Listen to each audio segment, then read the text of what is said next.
আসসালামু আলাইকুম।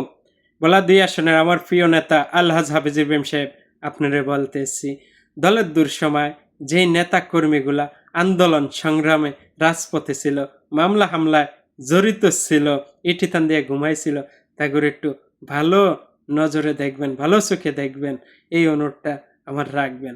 প্রিয় নেতা, আপনারে বলতেছি 2026 সালের এই নির্বাচনে আপনার বড়নদী এলাকাতে যেই কয়টা কেন্দ্র ছিল প্রত্যেকটা কেন্দ্রতে আপনি হেরে গেছেন। আর দৌলতখা যেই কয়টা কেন্দ্র ছিল প্রত্যেকটা কেন্দ্র থেকে আপনি বিফল ভোটে বিজয় হয়েছিলেন। বড়নদী হাঁটছেন কেন আমি বলে দিতেছি, ওইখানে আপনার আত্মীয়রা, আপনার স্বজনেরা কেন্দ্রগুলা পরিচালনা করছে। রাত্রের অন্ধকারে টাকায় বিরকি হয়েছে। দৌলতকার যেই তেগি নেতা কর্মীগুলা ছিল তারা টাকায় বিরকি হয় না, তারা জনগণের কাছে গেছে, জনগণের হাতে ধরছে, পায়ে ধরছে, তারপরে ভোটগুলা কাস্ট করিয়া আপনারে দিছে। বিপুল ভোটে দৌলত খাতে আপনি বিজয় হয়েছেন।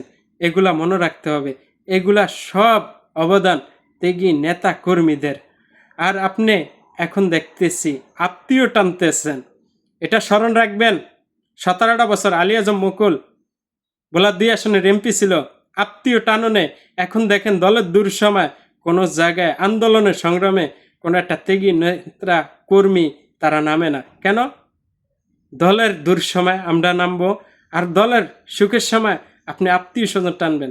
এই কাজটা আপনি করবেন না, এই অনুরোধটা আমার রাখবেন।